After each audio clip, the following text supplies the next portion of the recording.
The slap echoed through the first-class cabin like a gunshot. "Get your ghetto hands off my call button," Claire Ramsey hissed, her manicured palm still suspended in the air where it had connected with Amara Wilson's cheek. The red imprint of her fingers bloomed across Amara's dark skin as the entire cabin froze in collective shock. For 3 seconds, nobody moved. Then phones emerged like periscopes above the privacy dividers of Horizon Airlines Flight 237, Atlanta to Los Angeles, the preferred route of entertainment executives, pro athletes, and the kind of wealthy travelers who considered first class their birthright. What had begun as a petty dispute over armrest territory had escalated with volcanic suddenness when Amara had reached for the flight attendant call button, and Claire had decided a black woman's hand didn't belong anywhere near her personal space. "How dare you touch me?" Claire continued, oblivious to the fact that she had just committed assault at 35,000 feet in front of 16 witnesses, her Botoxed face contorted with self-righteous indignation. "I've been a Diamond Elite member for 15 years. I know all the pilots. You're not going to get away with this." Amara touched her cheek, her expression remarkably composed despite the public humiliation. At 42, she carried herself with the quiet dignity of someone who had navigated white women's rage before, though rarely so physically. Her simple linen shirt stretched slightly over her 7-month pregnant belly, her only jewelry a plain gold wedding band and modest diamond studs. "Get away with what, exactly?" Amara asked, her voice level. "Attempting to call a flight attendant when you refused to return my seat to its upright position?" A murmur rippled through the cabin as passengers processed what they were witnessing. A silver-haired executive across the aisle lowered his Financial Times, while a young influencer type in 2D switched her phone to video mode, her eyes wide with the realization that she was capturing potential viral content. "Oh, please," Claire scoffed, her volume calibrated to ensure everyone heard her side first. "You've been aggressive since you sat down. I was just defending myself from your intimidation." This blatant lie, this instant rewriting of history that had occurred mere seconds ago in full view of multiple witnesses, was delivered with such conviction that several passengers actually glanced at each other in confusion. Had they misinterpreted what they'd just seen? "Ms. Ramsey," came a new voice from the aisle, belonging to Kendra, the lead flight attendant who had witnessed the entire incident from the galley.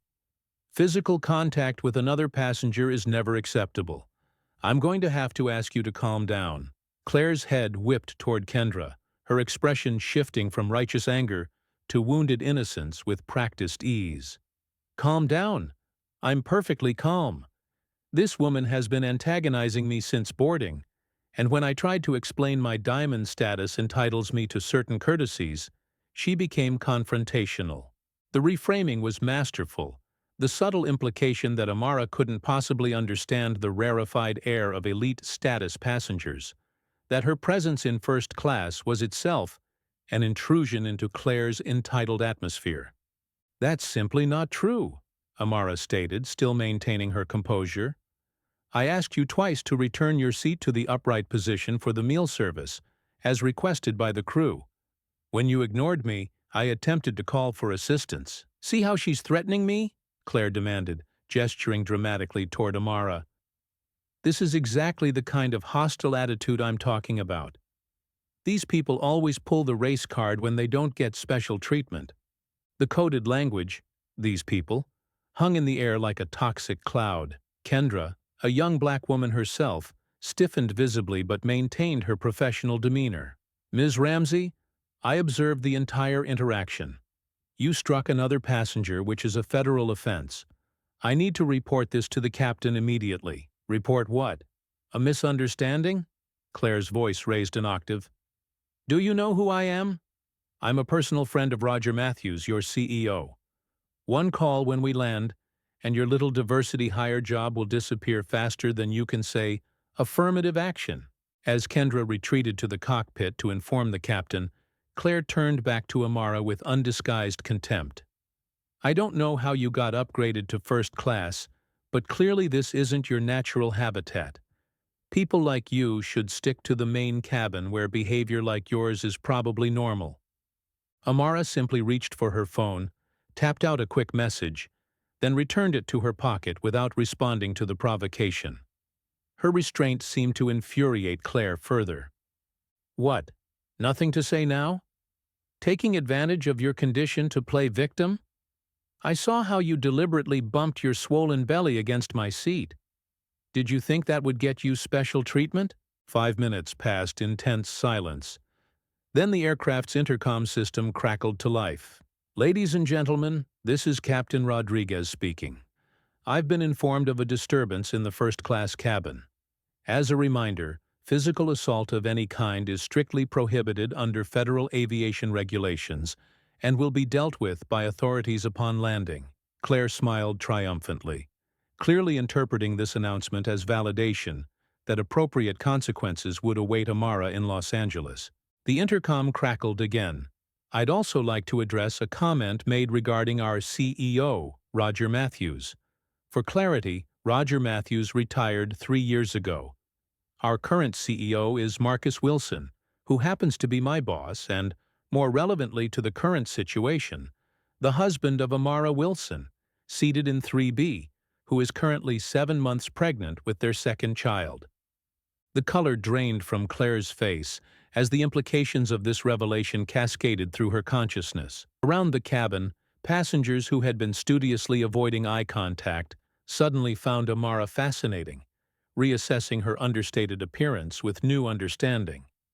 "Ms. Ramsey," Captain Rodriguez continued, "I've been instructed to inform you that upon landing, you will be escorted from the aircraft by airport police to address charges of assault. For now, I'm asking you to gather your belongings and relocate to the last row of the main cabin for the remainder of the flight, where a flight attendant will assist you." Claire's expression cycled rapidly through shock, fear, and finally desperate calculation. "This is ridiculous," she sputtered, her voice now pitched for sympathy rather than authority. "It was a misunderstanding, a reflex. She startled me." "Ms. Ramsey," Kendra had returned, joined now by a male flight attendant named Michael. "Please collect your items and come with us." As Claire was escorted through the curtain dividing first class from the main cabin, her final glance back at Amara contained something new. Not just anger, but the dangerous contemplation of someone who recognized they had nothing left to lose. In seat 3B, Amara exhaled slowly, touching her cheek again where the sting had finally begun to fade. The silver-haired executive across the aisle leaned toward her. "Mrs. Wilson, I want to apologize for not speaking up sooner. That woman's behavior was absolutely unacceptable. Are you and your baby all right?" Amara nodded acknowledgement but offered no absolution for his passive witnessing. "We're fine, thank you," she said, placing a protective hand over her pregnant belly. She was tired, not just from this incident, but from the countless others that had preceded it. As the CEO's wife, she typically flew private, but she'd taken a commercial flight today after a doctor's appointment in Atlanta, not wanting to waste company resources for a personal trip. Her decision to travel incognito, to experience the airline as a regular passenger would, had revealed exactly what she'd suspected, that first class remained segregated in all but name, with black passengers subjected to constant subtle, and sometimes not-so-subtle reminders that their presence was considered anomalous. What Amara couldn't have anticipated was how quickly things would escalate from microaggression to actual physical assault, especially given her visibly pregnant state, which in any civilized society would typically elicit extra consideration, not additional hostility. While the other passengers pretended to return to their pre-confrontation activities, Amara noticed the influencer type still filming surreptitiously, her French manicured fingers making rapid adjustments to the video she'd captured. Something about the young woman's furtive editing, combined with the occasional glance toward where Claire had been escorted, triggered Amara's instinct for trouble.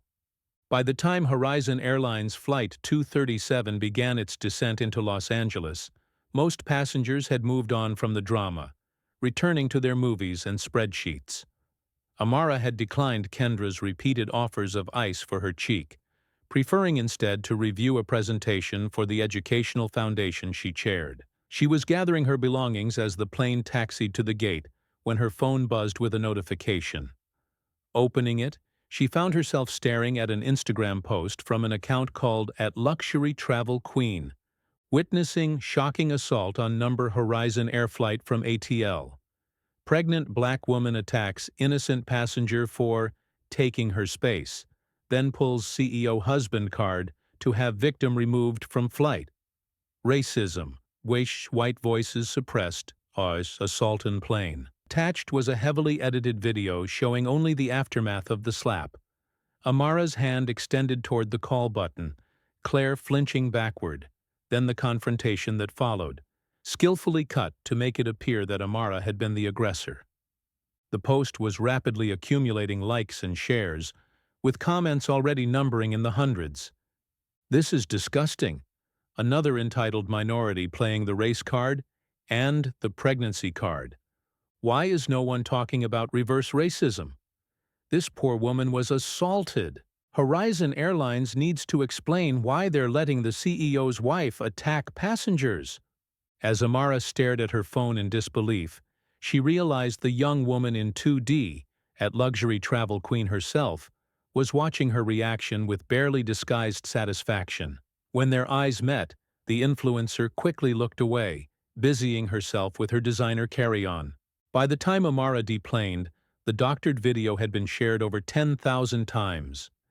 Claire Ramsey, rather than being escorted to face assault charges, was now at the center of a hastily assembled press gaggle near baggage claim, tears streaming down her face as she described being viciously attacked by the aggressive pregnant wife of Horizon's CEO, who had then abused her power to have Claire removed from her rightful seat. "I've never been so terrified," Claire sobbed for the cameras. "She threatened me, hit me, and then called her husband to punish me for defending myself. This is what happens when companies put diversity quotas ahead of customer safety." She was using her pregnancy as a weapon. The narrative was crystallizing in real time, facts distorting like light through water. Social media was already split into warring camps. The majority siding with Claire based solely on the edited video and her tearful performance. Justice for Claire was trending nationally, while Horizon Airlines mentions were flooded with calls for Amara's arrest and Marcus's resignation. When Amara approached the media scrum, intending to correct the record, she was met with a wall of hostile questions. "Mrs. Wilson, why did you assault a passenger on your husband's airline? Do you think your pregnancy gives you the right to attack people who disagree with you? Was this racially motivated? Did you target Ms. Ramsey because she's white?" Before Amara could respond, 2 airport police officers approached. "Mrs. Wilson, we need you to come with us. There's been a complaint filed against you for assault." "This is absurd," Amara stated, maintaining her composure despite the cameras now swiveling toward her. "There are multiple witnesses and unedited video showing that Ms. Ramsey assaulted me, not the other way around." "Ma'am, we have to follow procedure. You can explain your side at the station." As Amara was escorted through the terminal, she glimpsed Claire watching from beside a uniformed Horizon Airlines executive. Her tears miraculously dried, a small smile playing at the corners of her mouth. This wasn't just an entitled passenger's temper tantrum anymore. This was coordinated character assassination. What no one anticipated was Claire Ramsey's next move. On Monday morning, 3 days after the flight, Claire appeared on Wake Up America, with bandages on her wrist and a neck brace that hadn't been present during her airport interviews. "The assault was much worse than I initially revealed," she told the sympathetic host. "I've been diagnosed with severe whiplash and possible nerve damage. My doctor says I may never regain full mobility in my right arm. And I'm deeply concerned about the kind of mother who would put her unborn child at risk by initiating a physical confrontation. Someone should be investigating that family situation." These medical claims, completely fabricated but delivered with the conviction of a seasoned performer, were followed by the announcement that Claire had filed a $20 million lawsuit against Amara Wilson personally, as well as Horizon Airlines, for assault, defamation, emotional distress, and creating a hostile environment based on racial discrimination against white passengers. More disturbingly, she had somehow convinced the Los Angeles District Attorney's Office to reopen the assault investigation, this time with Claire as the victim rather than the aggressor. By Tuesday, Amara found herself facing potential criminal charges. The influencer's video had been admitted as evidence, while the unedited footage from other passengers had mysteriously failed to materialize. 3 first-class passengers had provided statements supporting Claire's version of events, all frequent flyers who, Amara later discovered, had been quietly offered lifetime Diamond Elite status by a misguided Horizon executive trying to contain the PR disaster. The nightmare reached its zenith when Child Protective Services arrived at the Wilsons' home while Marcus was at an emergency board meeting, claiming they needed to conduct a welfare check on the Wilsons' 12-year-old son, Marcus Jr., based on reports of violent behavior in the home and concerns about the safety of the unborn child. This was the final straw. As her son was temporarily placed with his grandmother pending a hearing, Amara Wilson decided enough was enough. That evening, she bypassed traditional media entirely, posting a simple statement to her personal Instagram account, which had previously been used only for family photos and foundation announcements. I've remained silent as Claire Ramsey and her enablers have constructed an elaborate fiction about what occurred on Horizon Airlines Flight 237. I believed truth would prevail through proper channels. I was wrong. So let me be absolutely clear. I did not assault Ms. Ramsey. She assaulted me, in full view of multiple witnesses, because she couldn't bear the thought of a black woman occupying space beside her in first class. Here is the unedited footage several passengers sent directly to me, which mysteriously hasn't been considered in Ms. Ramsey's lawsuit or the renewed criminal investigation. Attached was crystal-clear video from 3 different angles, showing the entire incident. Claire's repeated refusal to adjust her seat, her escalating hostility, and finally the unmistakable moment when she slapped Amara across the face, followed by her racist tirade. I am not just Horizon's CEO's wife. I am Dr. Amara Wilson, neurosurgeon and founder of the Bridge Education Initiative, which has provided college scholarships to over 5,000 underprivileged students. I am also 7 months pregnant with our second child, who thankfully appears unharmed by this incident despite Ms. Ramsey's physical assault. I have spent my career healing people and creating opportunities for others. I will not allow my character to be assassinated by someone who saw my black skin and decided I didn't deserve the same respect and dignity afforded to other first-class passengers. To Ms. Ramsey and those who conspired with her, the truth isn't determined by who cries the loudest or spins the most convincing narrative. It's determined by facts. And the fact is, you assaulted me, then tried to destroy my reputation and separate me from my child when you realized who I was. There will be consequences. Within an hour, the post had been shared over 1 million times. Truth, for Amara, replaced the Justice for Claire as the top trending topic nationally. Celebrities, politicians, and ordinary citizens alike condemned Claire's manipulation and expressed outrage at how readily her false narrative had been accepted. More importantly, other passengers from the flight began coming forward with their own unedited footage, along with statements expressing shame at their initial silence. The influencer at Luxury Travel Queen was identified as Madison Brooks, a 26-year-old lifestyle blogger with connections to Claire through a public relations firm that represented them both. Her Instagram account was deactivated as evidence mounted that she had coordinated with Claire before the flight had even landed. By Wednesday afternoon, the Los Angeles District Attorney had dropped all potential charges against Amara and announced a new investigation into Claire Ramsey, Madison Brooks, and several Horizon Airlines executives for conspiracy, filing false reports, and witness tampering. Marcus Wilson called an emergency press conference, standing beside his wife as he announced sweeping changes to Horizon's policies regarding passenger complaints,